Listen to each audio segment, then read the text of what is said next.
Les voy a platicar un poquito de lo que es el desarrollo de dispositivos para electrónica flexible. Vamos a ver algunos requerimientos y bueno, y algunas cosas, si el tiempo nos da, de lo que hemos hecho, ¿no? O lo que estamos haciendo también. A ver si se ve un videito rápidamente, yo lo voy a ir avanzando y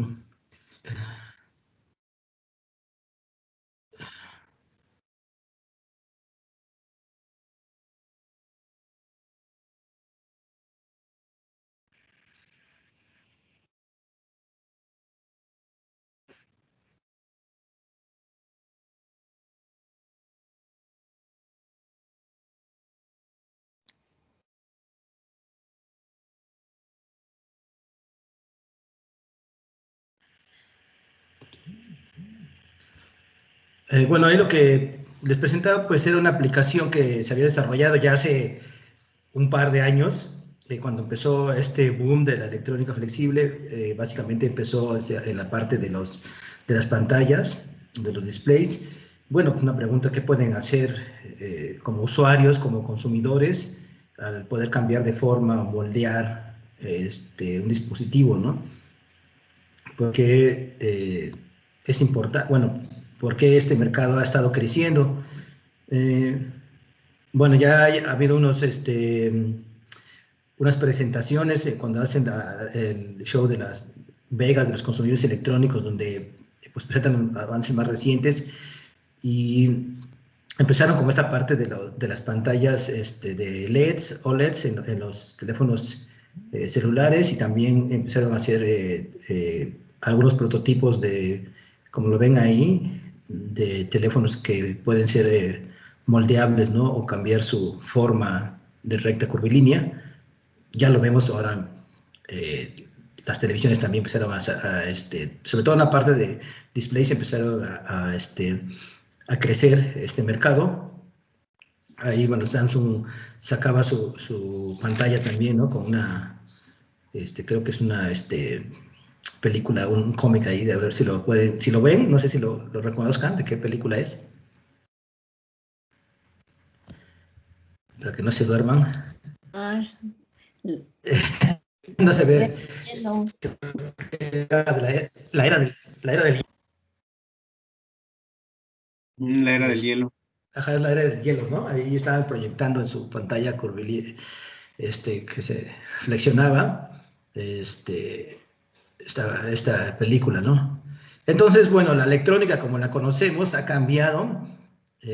Nosotros, sus profesores, creo que no me dejarán mentir ahí, pues empezamos con parte de electrónica evolucionada, ¿no? Desde tener las bombillas, los bulbos, luego pasó por el invento del transistor y fue evolucionando de tal manera que hoy en día pues tenemos una gran escala de integración. Tenemos millones de transistores integrados en un solo chip, ¿sí? Esa es la parte de la electrónica, digamos, inorgánica, hecha de materiales silicio, germanio, aleaciones de silicio germanio, arsenuro de galio, ¿sí?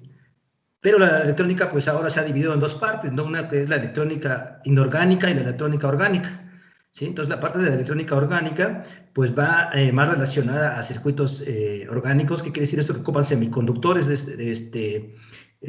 orgánicos, ¿sí? Y están manufacturados en sustratos poliméricos, ¿no? Algunas aplicaciones, pues, celdas solares flexibles, baterías de película delgada, papel electrónico, que fue de los primeros que empezó este, a desarrollarse, como les mostré al inicio en el video. La parte de la electrónica como tal, que conocemos, basada en silicio y basado en componentes del grupo 4 de la tabla periódica, o de los 3 5 que le llaman, pues sigue en crecimiento, ¿no? La ley de Moore continúa. Ahora estamos más allá de la ley de Moore, ¿sí? Donde predecía que se iba a incrementar o se iba a doblar el número de transistores dentro de un procesador, ¿no? Y pues estamos hablando que hace 10 años, hace una década, estábamos cerca del millón de transistores, ¿no? Integrados. Pero el futuro de la electrónica pues va más allá de la ley de Moore, ¿no? Ahora es more than Moore, ¿no? Es lo que están haciendo las predicciones, ¿no? Pero hay una parte ahí que se desprende, no tanto de la parte de los circuitos integrados, sino más hacia la parte, como está marcado ahí, de los, y como les mencionaba, de las pantallas, ¿no? De los displays, ¿sí?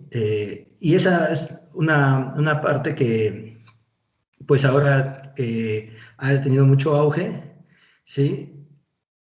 Y entonces, ¿qué es la electrónica flexible? Pues básicamente también es conocida como circuitos flexibles y es una tecnología para el ensamblado de circuitos electrónicos y dispositivos fabricados en sustratos plásticos, tales como PET, o sea, son polímeros, y también estos se pueden fabricar usando polímeros que puedan cambiarse la propiedad eléctrica, de manera que podamos hacer los conductores. De hecho, eso recibió un premio Nobel, ¿no?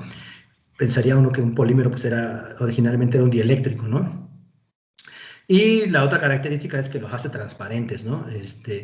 Ahí en la figurita pues pueden ver algunas de los desarrollos que han sido publicados, ¿no? En revistas como Solid State Electronics, donde pues hablan de algunos sensores en sustrato flexible, los vamos a ver más adelante. Y yéndonos un poquito atrás, esto normalmente hace unos 15 años ya se visualizaba, desde los 2000, las primeras compañías que empezaron a mostrar sus desarrollos fue Fujitsu, la mayoría de compañías japonesas.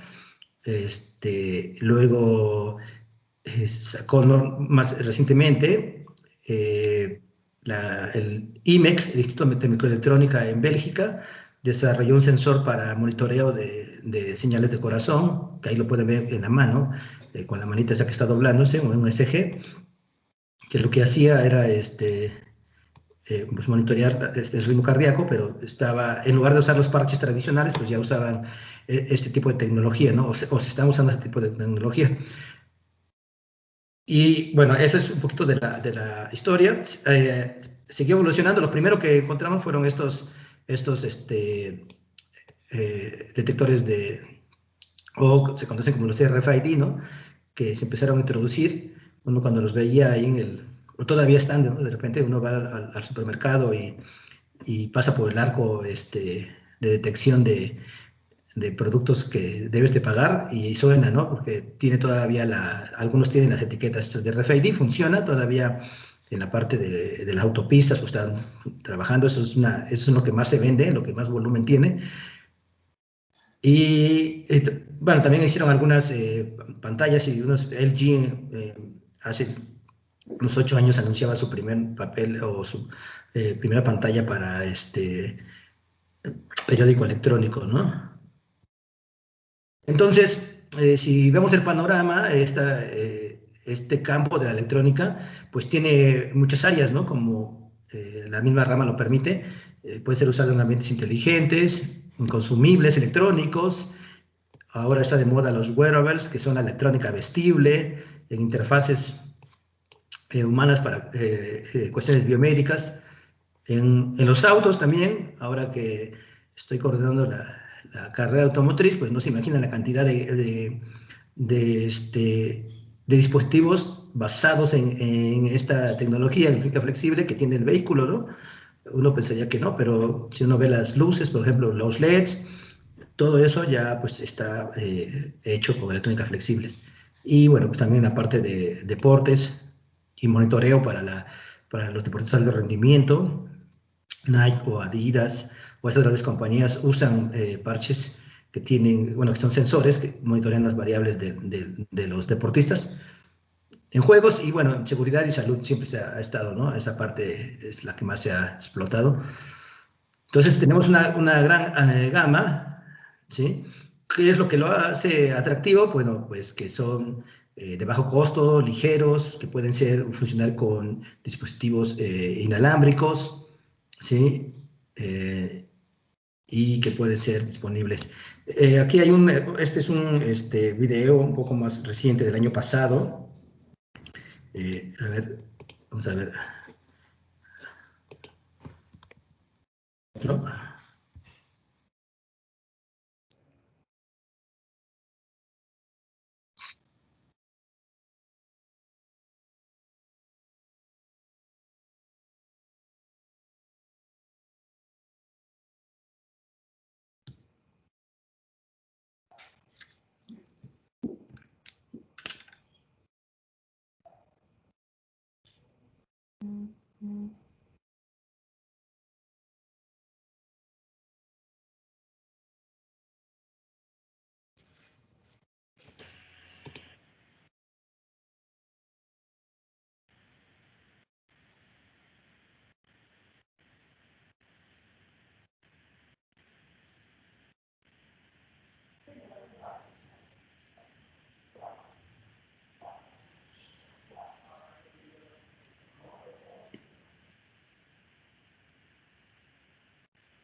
Bueno, esa es una aplicación que surgió el año pasado, bueno, que lo lanzaron.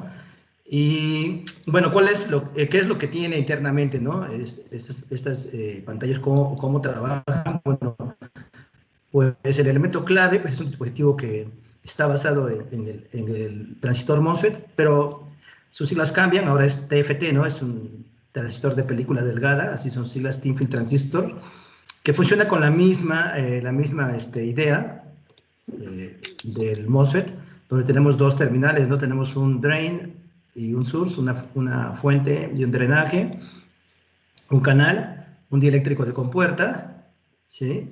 Y un electrodo, ¿no? Y todo está sobre un sustrato, puede ser transparente o puede ser flexible. Si vemos una figura 3D, pues vamos a verlo de esta manera, ¿no? Es las mismas características. La curva característica que hemos aprendido a lo largo de nuestros cursos, pues sigue siendo la misma, ¿no? Sigue teniendo el mismo comportamiento. ID contra BDS, o sea, la corriente del drain versus el voltaje de drain a source, y nos va a dar la misma curva, ¿no? Donde podemos encontrar las tres regiones, corte, región de triodo y saturación, ¿no? Así funcionan, igual que lo que aprendimos. Lo que cambia ligeramente es la manera de cómo se colocan los materiales. Como no tenemos, aquí no se persigue que funcione a alta velocidad, pues la movilidad de los portadores es mucho más lenta, ¿sí? Por los mismos materiales, por la naturaleza, ahorita lo vamos a ver. Unos elementos clave que se ocupan para desarrollar un buen transistor de película delgada, pues uno de los es que tenga una capa o una barrera. Normalmente se ocupaba óxido de silicio, ahora se ha ido modificando, ¿sí? Este, Esa es una clave o una parte importante en la fabricación de estos dispositivos. Este, También que se tenga un alto desempeño entre las dos terminales, que es el drain y el source. ¿Qué quiere decir eso? Pues que la movilidad de los portadores se incremente, ¿no? Para tener dispositivos más rápidos. Y el tercer elemento importante es el dieléctrico de compuerta, ¿no? Si en ese dieléctrico, pues el transistor ya saben que no hay el efecto de campo, no funciona, ¿sí? Y entonces eso, pues también se buscan materiales de dieléctrico de compuerta con una alta constante dieléctrica, ¿sí? Y desde el punto de vista tecnológico, ahorita vamos a ver qué es lo que pasa, ¿no? ¿Qué materiales se ocupan para la electrónica flexible? Bueno, se han ocupado originalmente se empezó a trabajar con algo que era silicio amorfo, ¿no? La movilidad, pues, no es tan mala. De hecho, hay varias aplicaciones hechas en silicio amorfo. Una movilidad de 0.5 a 1. Su flexibilidad, pues, es modesta, no se flexiona tanto como los que hemos visto. Tiene una buena estabilidad. ¿Qué significa una buena estabilidad? Que con el paso del tiempo, bajo condiciones de operación, temperatura, humedad, voltaje, se va a mantener su desempeño, no va a variar, ¿no? Entonces tiene una buena estabilidad. Esto ya está probado. La tecnología de los semiconductores amorfos pues casi salió a la par de los semiconductores cristalinos. Pero si uno quiere hacer un proceso en solución, pues no es tan viable, ¿no? Porque normalmente el silicio amorfo se obtiene mediante métodos físicos, no mediante métodos químicos. Cuando se trata con temperatura, pues sus propiedades cambian, ¿no? Tiende uno a aumentar la temperatura de procesamiento, pues se tiende a cristalizar y, bueno, las propiedades pues se modifican. Entonces, bueno, eso no lo hace tan competitivo para esta tecnología. Sí hay, los primeros desarrollos fueron con silicio amorfo, pero con el paso del tiempo, pues empezaron a investigar otros materiales, ¿no? Como que se llama IGSTO, que significa Indium Gallium Zinc Oxide, ¿no? Donde su movilidad pues se ve incrementada, tiene una flexibilidad buena. Área, bueno, pues puede ser depositado en una área modesta, pero sí vamos a hablar que área es una hoja del cuaderno en la cual podemos depositarlo. Sí, tiene buena estabilidad. Sí, puede ser procesado por métodos químicos, o sea, mediante solución, ¿sí? Tiene un costo moderado. Y los que están pues dominando son los semiconductores orgánicos y los nanotubos de carbono. Sin embargo, los semiconductores orgánicos tienen un problema, su movilidad es muy bajita, ¿no? Se ha estado trabajando para que la movilidad se incremente, ¿sí? Cumplen con todos los requerimientos, ¿sí? Y los nanotubos de carbono pues también, ¿no? Es un candidato muy bueno. Y últimamente pues han trabajado materiales que se llaman materiales 2D o en dos dimensiones, por la manera de cómo se acoplan los materiales, pero es molibdenum sulfide, ¿no? Sulfuro de molibdenum es lo que... Y bueno, su movilidad es muy alta, ¿sí? Bueno, esos son algunos de los materiales que se ocupan. Vamos a revisarlo más adelante. Bueno, la parte de electrónica flexible dice que pues se tiene un mal apodo o un mal nombre, ¿no? Porque realmente abarca un conjunto de propiedades amplias, que quiere decir que si denominamos término flexible, pues se va a deformar activamente durante su uso, ¿no? Como lo veíamos en los videos. Entonces podríamos tener desde una pequeña deformación, como se inició cuando estaba la tecnología en inicio de desarrollo, y hasta una formación continua, ¿no? Como lo vemos ahora en pantallas o ya en gran escala, ¿no? O ahora que está la tendencia electrónica wearable, que es vestible, depositarlos en ese tipo de sustratos. También si hablamos de flexibilidad, pues vamos a decir que es tolerante a la forma. ¿Qué quiere decir eso? Que cuando se deje de deformar, pues va a regresar a su estado inicial. Sí puede adaptarse, por ejemplo, en parabrisas o en sensores, en la mano o en el cuerpo, ¿sí? Puede ser enrollable. ¿Qué quiere decir? Que pueda ser conformable, que pueda adoptar diferentes formas, ¿no? No formas estándar, puede adaptarse a cualquiera de las formas. También que puede ser electrónica stretchable, que es estirable, si lo traducimos literalmente, ¿sí? De gran área para pantallas y de bajo costo, ¿no? Eso es algunos de los requerimientos que tiene o de las características, ¿sí? Referente a los sustratos que se ocupan, bueno, ¿qué tipo de sustratos se ocupan para fabricar estos transistores o estos sensores? Ocupa vidrio, normalmente tiene una ventaja que soporta altas temperaturas, ¿sí? Y sin embargo tiene alguna flexibilidad limitada. Ahorita vamos a ver un ejemplo.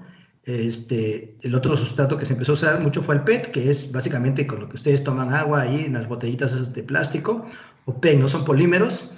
Tiene la ventaja que también son transparentes, ópticamente pues, son compatibles, eso les va a dar una propiedad de transmitancia muy buena, son flexibles y en algún momento dado, si quisieran hacer aplicaciones de biosensores, pues son biocompatibles, ¿no? El rango de dónde a dónde puede uno abarcar, pues alrededor de las micras, ¿no? ¿Sí? Dependiendo del proceso. Y los retos, pues es que es un material que no soporta más allá de 200 grados de temperatura, ¿sí? Porque si no pasamos a ir a su punto de fusión y bueno, ya saben lo que pasa con un plástico cuando lo calientan, ¿no? El otro, ese es uno de los retos, la temperatura de procesamiento. El otro material es una polimida, o Kapton como se conoce, soporta altas temperaturas, es químicamente resistente, ¿sí? Pero también alguno de sus retos es que absorbe parte del visible, si lo quisiéramos ocupar, pues también va a modificar, por eso cuando un semiconductor se le hace incidir una longitud de onda, pues activamos los portadores, ¿no? Y otros sustratos que se han ocupado, por ejemplo, eh, el acero inoxidable, pequeñas laminillas de acero inoxidable, también se ocupan como sustratos, soportan alta temperatura, eso es muy bueno. Uno de sus retos es que tiene una rugosidad muy alta, ¿no? Y también otro que se ocupa mucho es el otro polímero que se llama el polidimetil siloxano, ¿no? El PDMS, ¿sí? Esto es muy usado para la electrónica estirable, para la electrónica que se llama stretchable, ¿no? Sin embargo, pues su procesamiento debe ser a bajas temperaturas. Estamos hablando abajo de 150 grados, ¿no? La compañía Corning Glass desarrolló estos vidrios flexibles, ahora los manufactura y masa y los pueden ver cómo está enrollado como si fuera un plástico. Es un proceso que se conoce como roll to roll. Ahorita vamos a ver de qué trata. Y pues ellos los han empezado a ocupar, se los venden a las compañías, son proveedores de Samsung, de todas las compañías de teléfonos celulares, porque lo que viene en nuestros teléfonos pues es esta tecnología, ¿no? Viene una cubierta, pero sin embargo luego viene toda una matriz de transistores que son los TFTs, ¿sí? Que van a ser los manejadores o los drivers para los LEDs, para la matriz de LEDs que tenemos ahí. Entonces, todo esto está fabricado con este tipo de tecnología, ¿no? Bueno, como les mencionaba, ¿qué retos hay para el procesamiento de la electrónica flexible? Bueno, pues como lo conocemos, la tecnología de silicio, el Silicon Crystalline, pues sabemos que tiene una alta escala de integración, no se puede competir con ello en términos de velocidad, de procesamiento, ¿sí? Pues ahora, cuando estaba el Pentium era ULSI, Ultra Large Scale Integration, ultra larga escala de integración, pero todos los procesos para fabricarlo pues son a través de oxidaciones, recalentados, que superan en algunos casos los 1000 grados centígrados, ¿no? Se requieren obleas de silicio o tubos de cuarzo o sustratos de cuarzo para poder operar a esas temperaturas, ¿no? Entonces, bueno, ellos están aparte, pero comparado, digamos, con los transistores de película delgada que se ocupan para las pantallas LCDs, pues originalmente empezaron a usarse polisilicio o silicio amorfo. Bueno, el polisilicio se procesaba a 600, ¿sí?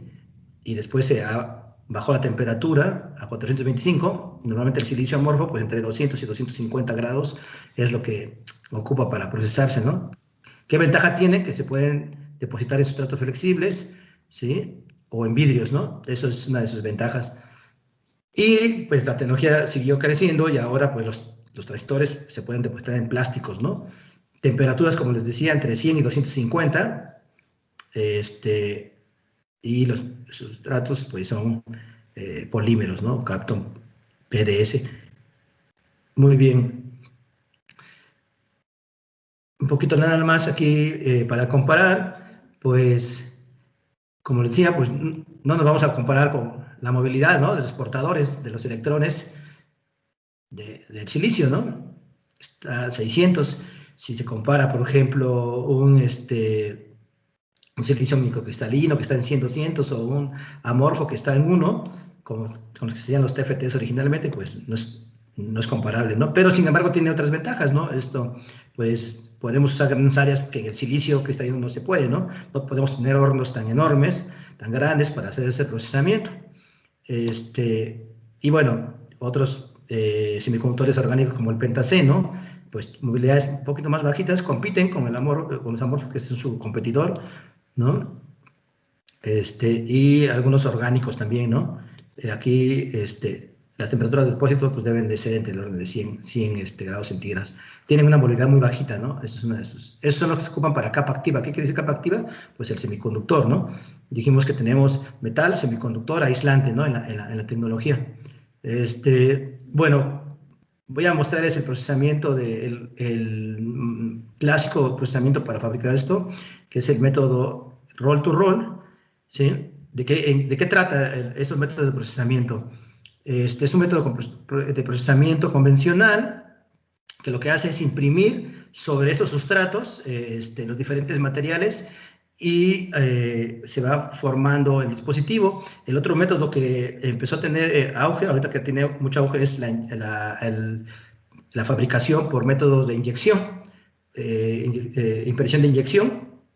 Esto yo considero que salió a raíz de que teníamos nuestras impresoras de tinta, ¿no? Porque lo que se hace es, ahorita lo van a ver, yo lo trabajé en un momento, lo vi, pues tenemos una impresora y tenemos los cartuchos recargables, pero en lugar de ponerles tinta como para imprimir una hoja de papel, pues se le colocan las soluciones de los semiconductores, básicamente, ¿no? O las soluciones de los metales.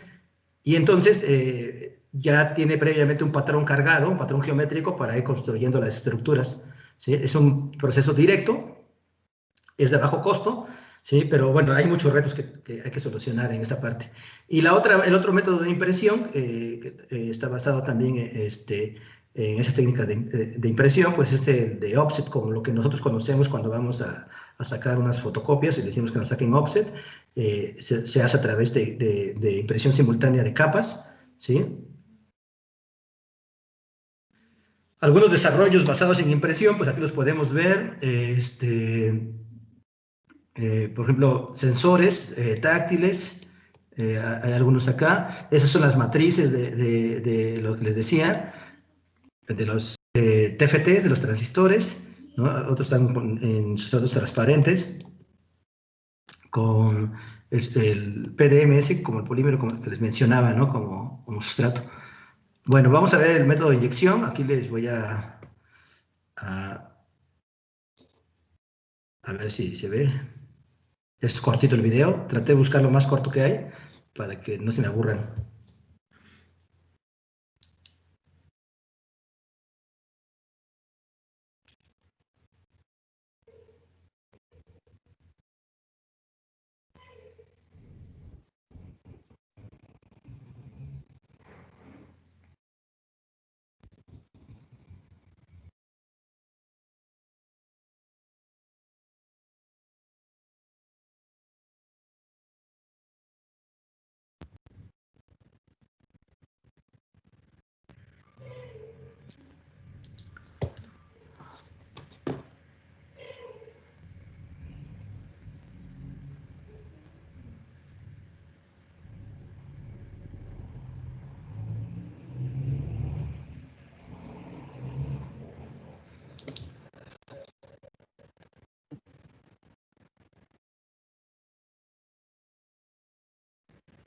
Bueno, ese fue el método de impresión. Si lo vieron, es una impresora, que las soluciones pues son los materiales semiconductores que se van a ocupar.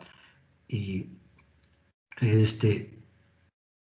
ahí vieron brevemente cómo se fabrica hasta la prueba, ¿no? Cómo se está probando. El método de R2R o R roll to roll, es un método que, como les decía, ocupa a partir de los sustratos en gran área que se tienen, y los materiales se tienen diferentes etapas o zonas para poder transferir los patrones geométricos y formar el dispositivo. ¿sí? De tal manera que aquí sí ahorita se los muestro un video, pero por ejemplo, tenemos se empieza con el sustrato, que es el material, que es lo que va sobre el rollo, ¿sí? Y en un momento dado, pues se depositan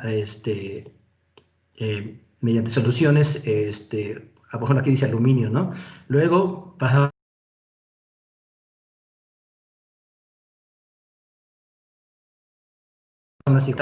tiene los patrones geométricos, que quiere decir la litografía para poder transferir esas mascarillas al dispositivo, y luego pues pasa por un método de litoff, o sea, que quiere decir que va a despegar o va a desprender lo que no requiramos, es como cuando estamos haciendo un PCB, en pocas palabras, y sigue y continúa con su proceso, ¿no? Entonces, de un solo ciclo va a formar esta cantidad o va a formar estos dispositivos, ¿sí? Aquí hay una imagen, ¿no? Un cuarto limpio. Y bueno, voy a ponerles aquí este videito para que estén, no sé si ya lo conozcan, el Roll to Roll, pero si no lo conocen, pues es una buena sede de la universidad.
Bueno, lo que fabricaron fue una celda solar, ¿sí? Con este método.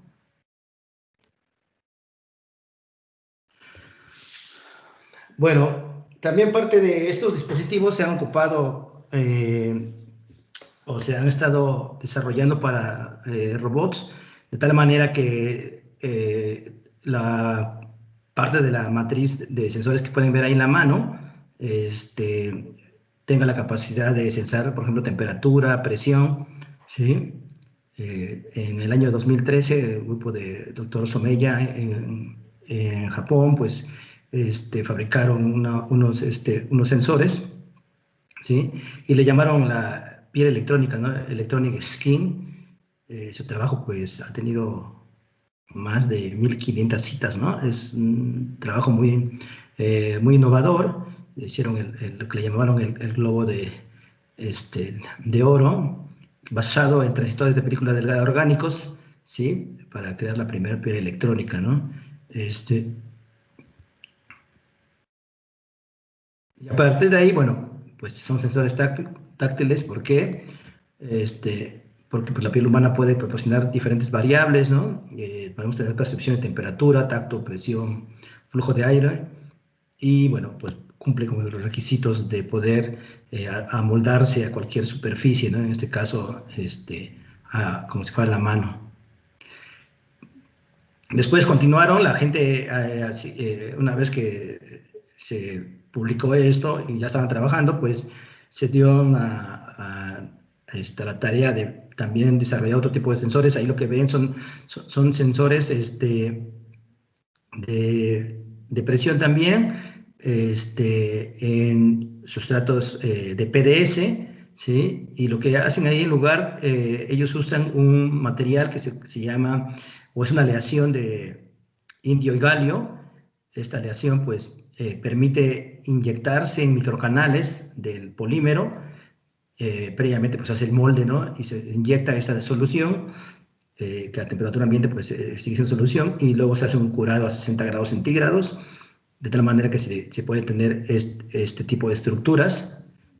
Eh, ya los probaron con su electrónica de acondicionamiento y pues los estiraban, hacían pruebas mecánicas de flexión, de deformación, y veían su desempeño, ¿no?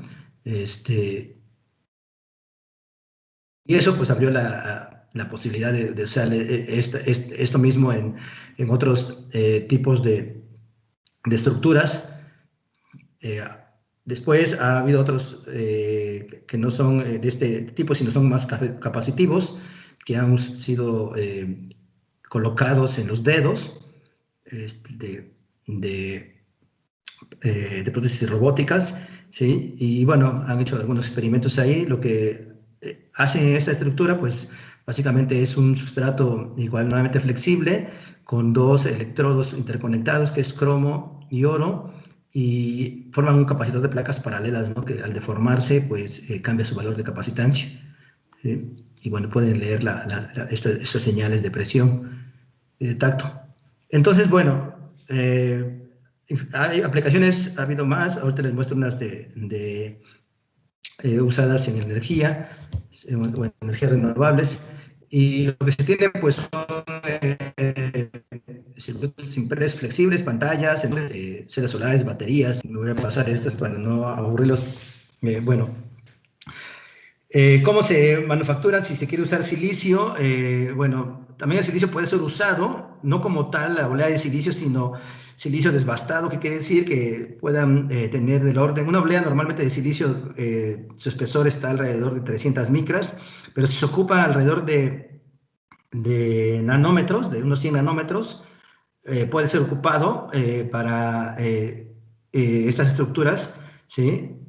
Y bueno, esa permite pues fabricar otro tipo de sensores, ¿sí? Por ejemplo, que hay un silicio que está, dice que es un silicio cristalino que está estirable, pero ¿cómo se obtuvo? Bueno, pues se obtuvo con un polímero que es el PDM, es un molde que previamente estaba estirado. Sobre de él se colocaron elementos de silicio, y después se removió de tal manera que queda una estructura como si fuera curveada, ¿no? ¿Sí? Me dices, Abraham, cómo vamos de tiempo, ¿no?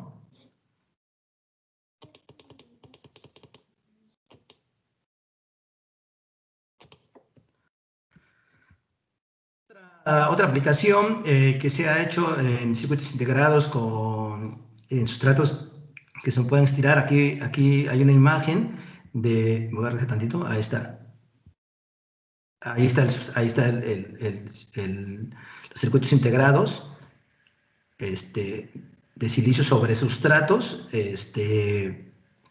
flexibles, ¿no? Ahí, bueno, hay una prueba de una punta que se la coloca, y bueno, nuevamente las curvas de un transistor, de unos transistores NMOS y PMOS, y bueno, cómo eh, cambiaban su performance, su desempeño, cuando se sometían a esta deformación, ¿no? Bueno, voy a...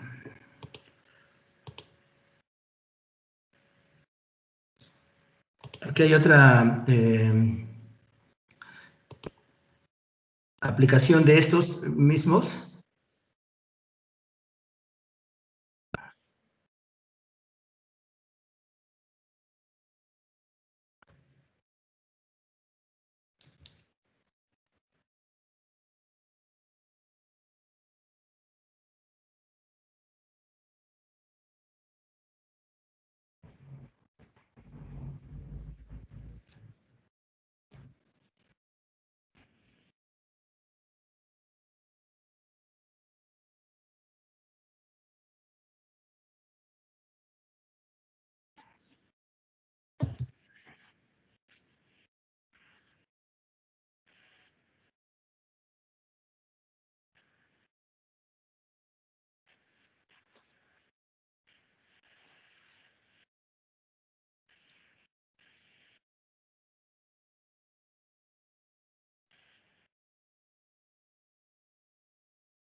Bueno, ahí lo que estaba mostrando es una aplicación de esta tecnología que puede ser ocupado para aplicaciones biomédicas. Han estado probando con animales, ¿no? Para monitorear las señales, ¿no? Y también para ocuparlo como sensores. Bueno, entonces en resumen, pues hay una gran variedad de dispositivos que están siendo desarrollados usando tecnologías de materiales híbridos, componentes orgánicos e inorgánicos, conductores. Este, Se pueden fabricar mediante impresión de tinta o grandes áreas,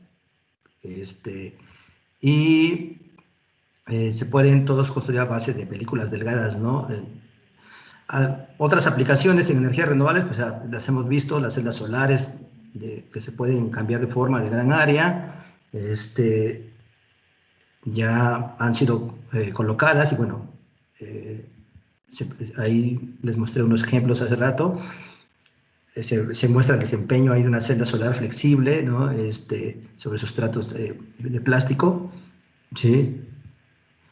Y un poco en el cosechamiento de energía también, pues se ha ocupado, eh, por ejemplo, colocar materiales piezoeléctricos sobre sustratos flexibles para generar o para monitorear el ritmo cardíaco. Eso lo hicieron en un bovino, pero también eso mismo puede ser ocupado para poder generar o que sea autónomo el propio circuito, ¿sí?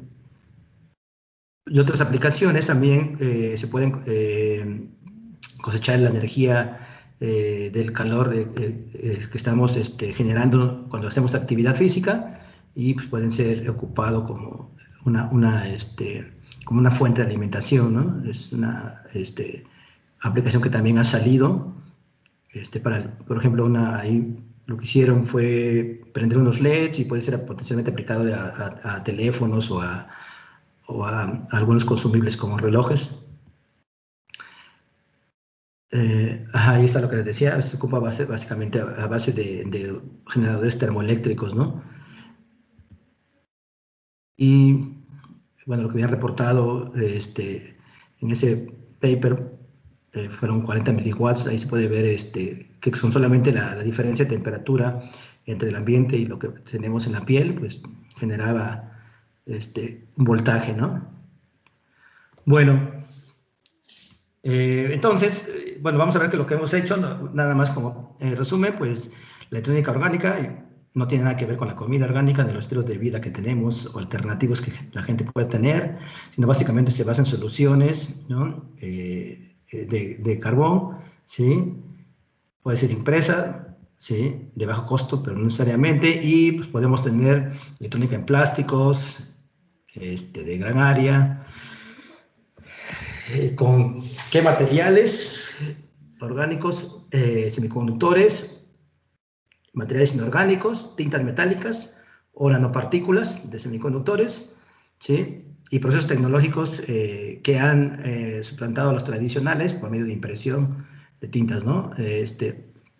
Bueno, es importante porque son productos innovadores, ligeros, pueden doblarse y hay una amplia gama, ¿no? En resumen, si tenemos una comparación, pues lo que les decía hacia el inicio de la plática, pues sufren con el medio ambiente cuando se están fabricando, ¿no? Porque como algunos son basados en polímeros, en materiales orgánicos, todo lo que hay en el medio ambiente, pues si no se tiene un buen control, se le pega al material, ¿no? Y tienen un desempeño reducido en cuestión de velocidad de switcheo o de procesamiento. Bueno, otras aplicaciones, brevemente, pues ya se han reportado TFTs o transistores en papel, ¿no? En celulosa, como dieléctrico y como sustrato a la vez. O sea, a la vez que es el dieléctrico, de comporta también se ocupa como sustrato. Bueno, y ahí está el papel, ¿no? Con una punta de lápiz y los transistores, ¿no? Otro esquema de papel es usar el mismo papel como sustrato y como dieléctrico, y sobre él pues depositar los materiales activos como el indio zinc oxide o galio indio zinc oxide, y pues ahí está la estructura del transistor, ¿no? Es un inversor y pues ha sido probados, ¿no? En este mismo rango pues también han desarrollado baterías de sustratos flexibles. Ahí podemos ver la generación de voltaje con la batería, son 3.4 volts, y luego la prueba, ¿no? Que pueda encender un LED, ¿no? Entonces, hay una amplia gama, PCBs, o sea, circuitos impresos en papel, a través de estas impresiones de materiales conductivos, básicamente basados en carbón conductivo, y bueno, se puede hacer una serie de cosas que le llaman funny, ¿no? O bonitas ahí en este tipo de tecnología. Bueno, ya para terminar, bueno, ¿qué estamos nosotros, qué hemos hecho? Pues, particularmente en nuestro caso, hemos trabajado ahorita en lo que es los dieléctricos de compuerta, para este tipo de tecnología, para este tipo de transistores. Es importante tener un alto dieléctrico para poder mejorar el desempeño del transistor, ¿sí? Uno de los objetivos que empezamos a hacer fue desarrollar y sintetizar materiales híbridos, que quiere decir híbridos orgánico e inorgánico, como dieléctrico, para aplicaciones de electrónica flexible. ¿Con qué propósito? Pues no necesitamos usar sistemas de vacío, que fueran procesos a baja temperatura y que pudieran ser depositados en sustratos de plástico, ¿no? Sí, entonces nosotros con alumnos empezamos a trabajar esto, ¿no? Esto tiene que ver, pues, con ciencia de materiales, con electrónica y con todas las áreas, de tal manera que es multidisciplinario. Y empezamos a usar hafnio. Sabemos que el hafnio es un material que puede ser, como tener una propiedad de una constante eléctrica alta. Entonces, bueno, vamos a meter nanopartículas de hafnio, ¿no? Sí. En un sustrato polimérico o en una membrana polimérica, que era un polímero, el PVP. Y bueno, hicimos la combinación, toda la parte de materiales, ¿sí? Para poder tener, primeramente en solución, así como lo ven en la figura B, ahí en un líquido. Ya una vez que lo tenemos en solución, pues íbamos a un proceso que se llama spin coating, que es depositarlo sobre una máquina que gira y que dispersa toda la solución en un sustrato, ¿no? ¿Sí? Y bueno, pues se depositó este material con spin coating a 500 RPM, se recalentó con un horno a 140 grados centígrados y luego a 150, ¿no? Finalmente, pues aquí tenemos todos los materiales que fuimos desarrollando. Las pruebas que hicieron se depositó en vidrio primero, ¿sí? Hicimos diseño de experimentos para poder ver esto. Y ahí no se ve absolutamente nada, porque ustedes lo que ven es un vidrio con unos contactos, que son estas líneas, ¿sí? Estos son los contactos eléctricos, y esto es el sustrato, y todo lo que está transparente, pues es el dieléctrico, ni siquiera se ve, ¿no?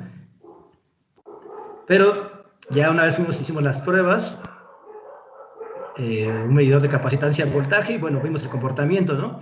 A partir de esas medidas, pues uno ya puede sacar su constante dieléctrica, y bueno, pues ahí está en la prueba, lo depositamos sobre PEN, y ahí se ven las estructuras, ¿no? Y esto ya se reportó en un trabajo, logramos unas buenas constantes dieléctricas, que eran compatibles, de 18.5, ¿sí? Comparadas con jazmín solo, pero esto requería un tratamiento térmico a 500, ¿no? Entonces, pues ya eso lo hace que no se pueda ocupar tanto, ¿no? Y con otros materiales como tintanato de bario, que también se ocupa mucho como dieléctrico, ¿sí? Pero la manera de obtener esto pues es más complicada. Entonces, bueno, pues ahí estábamos compitiendo, ¿no? Esa fue la razón por la cual nos publicaron nuestro trabajo. Y luego dijimos, bueno, ya tenemos 18 de constante eléctrica, es bueno, sí, pero podemos llegar a más, ¿no? Entonces, cambiamos ahora otra estrategia, ¿sí? Vamos a fabricar un capacitor de placas paralelas que pueda servir como sensor capacitivo, variando la dimensión o la distancia entre las placas, cuando sea sometido a esfuerzo. Y entonces, bueno, pues ahora lo que hicimos fue usar un polímero igual con partículas de óxido de zinc para poder incrementar la constante dieléctrica. Y bueno, lo hicimos mediante técnicas de procesamiento húmedo, sol-gel, y bueno, después vimos la respuesta, ¿no?, de este dispositivo. Lo publicamos ahí en una revista de polímeros con un buen factor de impacto, o muy buen factor de impacto, diría yo. Bueno, ¿cómo se hizo? Bueno, primeramente se hizo la síntesis de las partículas de óxido de zinc con el polímero, que es el PBA. Luego, una vez que ya ya sintetizadas y en forma de solución, se depositó y se le hizo un tratamiento térmico brevemente a 80 grados centígrados, de tal manera que teníamos, no se alcanza a ver ahí la membrana, pero aquí está, ¿no? Aquí está con la pinza, estamos soportando la despegamos, y eran como si fuera un plástico, básicamente, ¿no? Como si fueran unas pequeñas caracterizaciones ahí para poder saber qué elementos estaban dentro de ese material, si efectivamente se había incrustado el óxido de zinc en nuestro polímero, y pues vimos que sí, ¿no? Que sí estaba ahí. Después fuimos a hacer una prueba de absorbancia, vimos si estaban esas partes, cómo era la forma. Esto es una microscopía de electrónica de barrido para ver la dimensión de esas nanopartículas y probar que efectivamente se tenían, ¿sí? Y a partir de esas medidas de absorbancia, bueno, ¿para qué me sirven? Bueno, yo quiero determinar el ancho de banda, ¿no? El bandgap. Acuérdense que en los materiales pues podemos tener banda de valencia, banda de conducción, y podemos tener un bandgap, ¿no? Entonces eso lo requeríamos para saber en qué valores andábamos, ¿sí? Y entonces, bueno, pues encontramos que hicimos diferentes pruebas. Teníamos bandas prohibidas entre 5 y 5.85, ¿no? Electron volts. Y eso pues me da una idea de que ya es un dieléctrico, ¿no? Acuérdense que los semiconductores están el silicio, por ejemplo, está en 1.1, ¿no? Más caracterizaciones son, y luego ya lo fabricamos, ¿no? Ya nos fuimos a un sustrato ahí, a un vidrio, y ahí depositamos los contactos eléctricos, que es aluminio, y luego fuimos a la estación de puntas, colocamos el equipo, ¿no? Y empezamos a medir una estructura metal, aislante metal, ¿no? Un MIM. Ahí usamos también un equipo para medir la propiedad dieléctrica, es decir, le barrimos en frecuencia, y pues vimos primeramente, lo comparamos, ¿no? Para saber si estábamos bien. Pues venimos a agua, ¿no? Entonces, pues el agua tenía una constante eléctrica de 80. Nuestras muestras, pues están cerca, ¿no? Pero dependiendo del rango de frecuencia, obvio que están en gigahertz, ¿sí? Y también medimos la conductividad, ¿no? Y esas medidas, pues nos hicieron determinar la constante dieléctrica. También la medimos en baja frecuencia, que quiere decir de kilos a megas, y pues vemos que era bien alta, ¿no? 10 a la 4, ¿sí? 10 a la 3, y bueno, va disminuyendo conforme, aquí está la membrana del material polimérico con las nanopartículas de óxido de zinc, y eso pues ayuda a mejorar la corriente eléctrica, y puede ser ya integrado en un transistor, ¿no? Y eso es lo que faltaría. Entonces, bueno, nosotros reportamos en ese momento una alta constante eléctrica, ¿sí? Lo comparamos con los otros trabajos, ¿no? que hay, y bueno, pues eso nos abrió la puerta, ¿no? A estar por encima de algunos procesos, ¿no? Bueno, ya para terminar, bueno, pues que lo dejé abierto. ¿Qué podemos concluir? Bueno, pues se puede hacer este trabajo, se puede incursionar en el campo de la electrónica flexible en diferentes áreas, ¿sí? Nosotros, bueno, podemos hacer desde el material hasta el transistor, hasta aplicaciones, ¿no? Que eso es lo que al final de cuentas, como ingenieros electrónicos, mecatrónicos, nos interesa, ¿no? Pero bueno, es una parte multidisciplinaria, ¿no? Que tenemos que involucrar ingeniería de matemáticas, electrónica, mecánica, ¿sí? Para poder hacer estos dispositivos. Bueno, pues por mi parte sería todo. No sé si tengan alguna pregunta. Gracias, doctor Roberto. Jóvenes, ahora para la parte de las preguntas, abran su micrófono y háganle la pregunta directamente al doctor, porque ahorita hay unos problemitas con Teams y no podemos hacerlo como lo hacemos normalmente, ¿no? Que levantan la mano y vamos dando turnos. Por favor, quien tenga preguntas, directamente prenda su micro y formule su pregunta.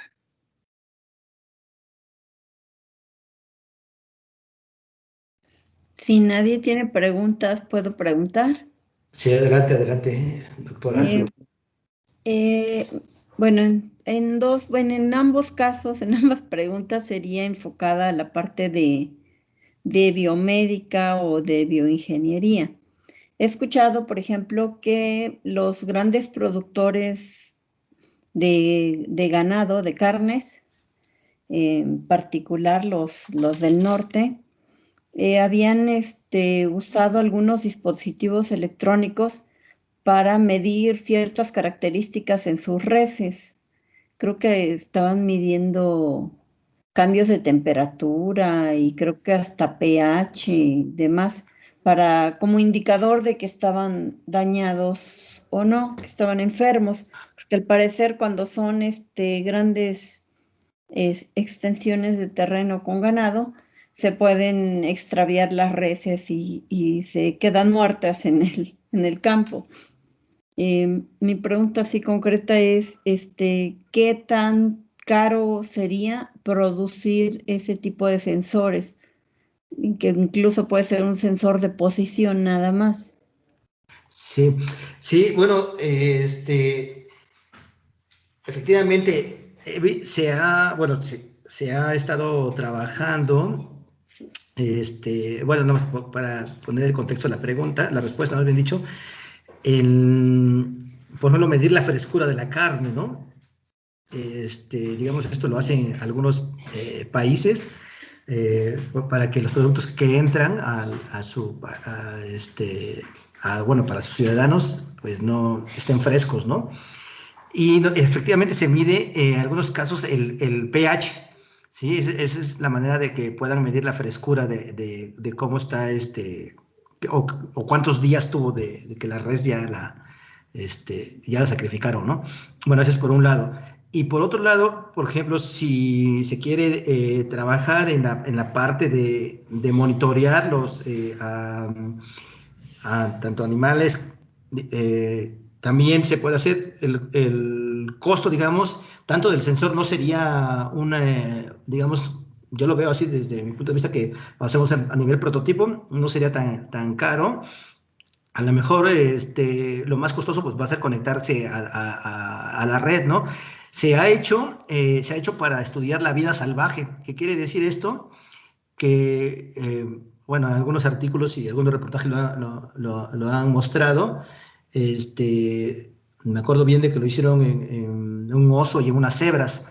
el propio movimiento de las cebras o de los osos hacía, bueno, tenían unos materiales piezoeléctricos, ¿no? Montados en el cuello.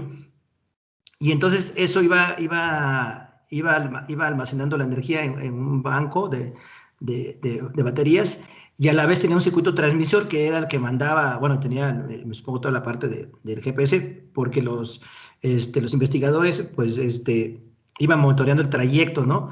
Y ellos que decían, bueno, que era muy costoso ir a dormir al animal y cambiarle la batería para volver a ponerle el GPS, ¿no?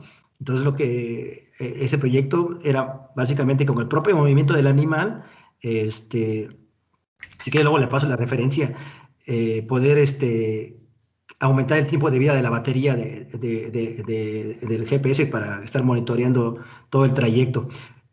Sí se puede, no sería tan costoso desde el punto de vista del sensor. Yo lo único que consideraría, pues a lo mejor, bueno, ahora los GPS ya hay baratos, ¿no? Ya estamos hablando de menos de $100, ¿no? Por decir algo. Ok. Sí, pero sí es viable, ¿eh? Sí es viable, definitivamente es viable. Sí, porque Sí. ellos hablan de miles de Sí, de cabezas de reses. ganado. Sí. Sí. Eso que yo leí, El bueno, y que vi. costo-beneficio a veces no es tanto. De Tanto. hecho, hace unos 3 años, aquí en Sí. la facultad desarrollaron un sensor pero era interno y era muy invasivo. Sí. Ok.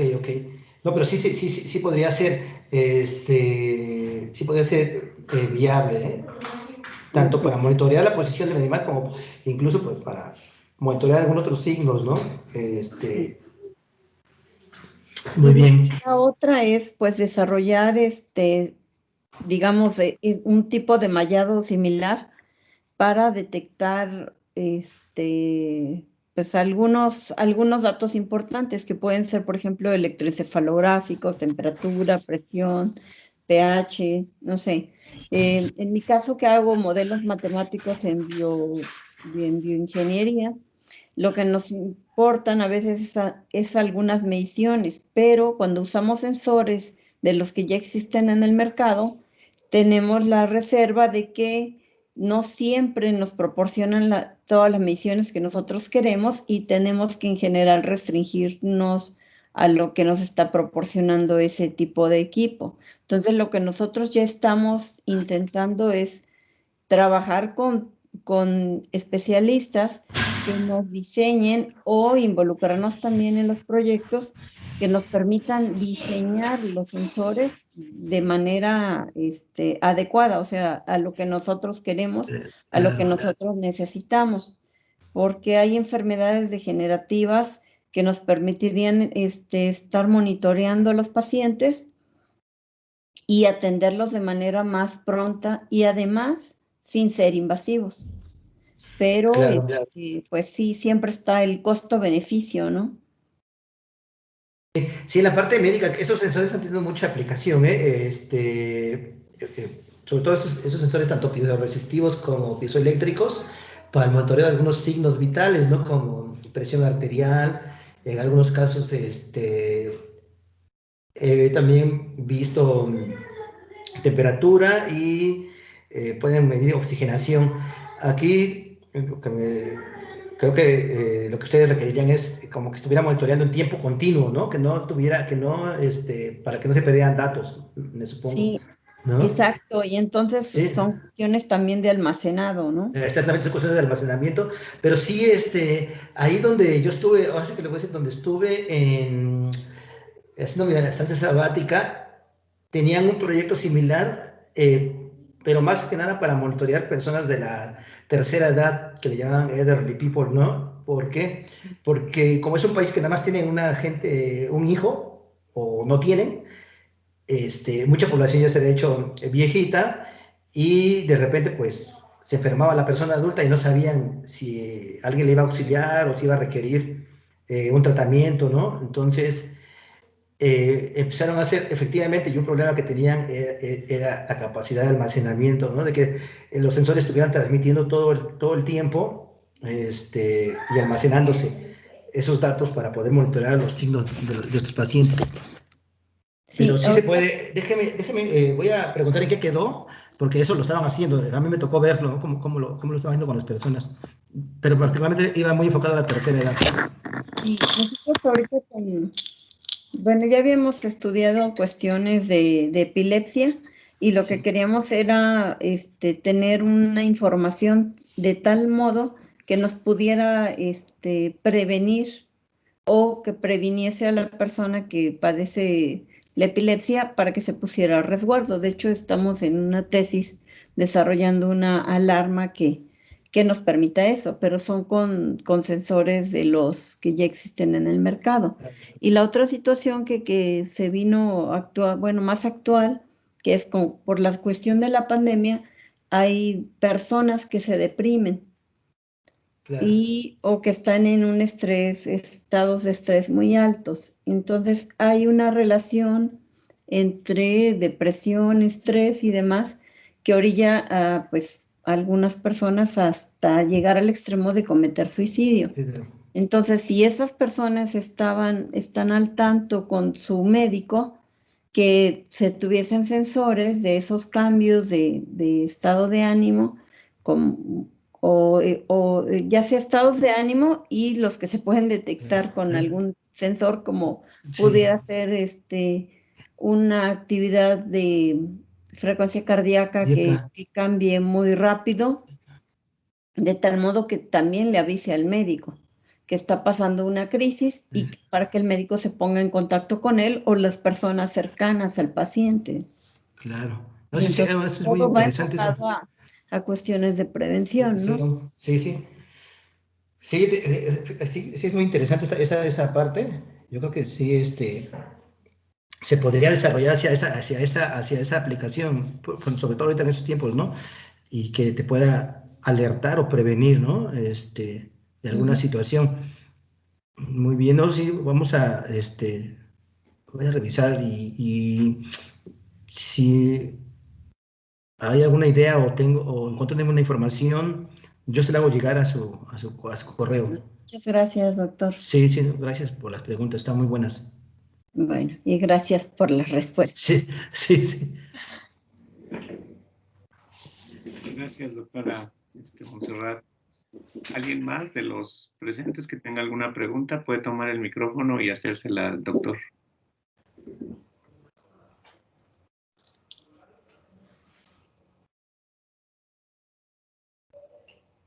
Yo tengo una pregunta, Roberto.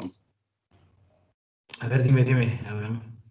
¿Qué tantos, qué tan robusta es este tipo de tecnología en cuestiones de integración? Es decir, ¿cuántos transistores puedes tener de lo que tú conozcas? Más o menos, ¿cuál sería el límite, ¿no? de transistores en un sistema electrónico flexible? Esa es una muy buena pregunta también. Y justo salió esa información de un proyecto que tenía, no sé si la IEEE, pero lo publicaron en IEEE Spectrum, ¿no? La escala de integración, que se iba a seguir, lo que se cuestionaban es que se iba a seguir la ley de Moore, ¿no? Que se iba a seguir aumentando la cantidad de transistores y hasta lo que está ese reporte dice que tienen cerca de 1000, no es tan grande, digamos, 1700 transistores en una matriz. Nos estamos hablando de una matriz casi de 100 por 150, ¿no? De transistores. Pero en ese momento, bueno, en ese momento se tiene a ver, déjame ver, son 1700 o 1.700.000, creo que, no, eh, para darte el dato exacto, ¿no? Pero lo que estaba diciendo es que se iba a seguir ese, ese camino, porque, bueno, se ha ido incrementando, ¿no? El número de dispositivos o de transistores dentro de los sustratos flexibles, ¿sí? Y, bueno, ese era desde el punto de vista que son, digamos, esas matrices pueden ser los drivers de cualquier otra cosa, ¿no? Ese es la parte. Pero es bajo, digamos que es bajo comparado con lo que nosotros conocemos, ¿no? De millones, ¿sí? Pero ahí va, ajá, más de 1700 transistores de indium gallium zinc oxide, ¿no? Esto es lo que se ha reportado en chips flexibles. Y sobre todo para la parte de RFID, ¿no? Dicen que o sea, se han construido transistores, digo, microprocesadores de 8 bits. O sea, son, digamos, es como la baja escala de integración que conocimos nosotros, ¿no? Cuando Sí, estudiábamos. Sí, sí, pero entonces, es la tendencia, ¿no? A incrementar el número, ¿no? desde todos modos es bastante, ya con 1700 transistores ya puedes hacer un sistema más o menos grande. Exacto. Sí, sí, es correcto. Por eso la mayor, digamos que uno de sus también campos de oportunidad que han hecho, pues es en los sensores, ¿no? Porque como son dispositivos activos, pero no requieren, digamos, tanta capacidad de integración, ese es uno de sus beneficios, ¿no? Totalmente en sustratos estrechables, ¿no? O sea, estirables, ¿sale?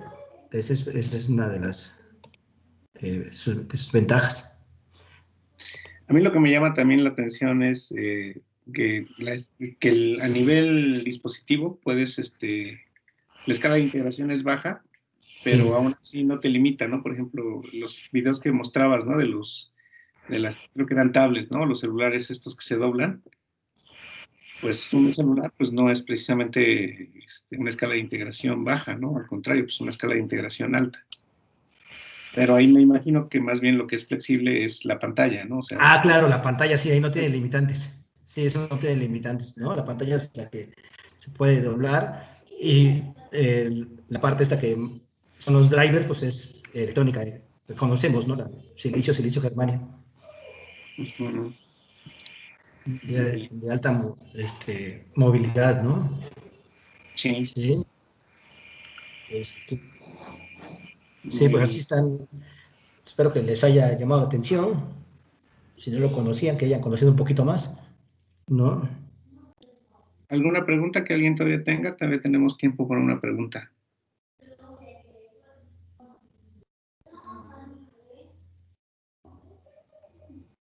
Parece que no. Bueno, pues vamos entonces a concluir con la charla del doctor Ambrosio. Le damos las gracias. Gracias, doctor. El objetivo del seminario es dar a conocer los trabajos que realizan diferentes investigadores de diferentes instituciones y en ese sentido, bueno, pues lo que se busca es precisamente ampliar el horizonte principalmente de los estudiantes de posgrado. Si bien ellos tienen un perfil más orientado hacia la parte de automatización y de control, el que ellos puedan conocer otros temas, pues les ayuda también a ampliar su horizonte, así como tratar de encontrar puntos de convergencia de lo que ellos hacen con otras disciplinas. Y en ese sentido, pues la plática ha sido muy buena. Vamos a volver a invitar en el futuro Gracias.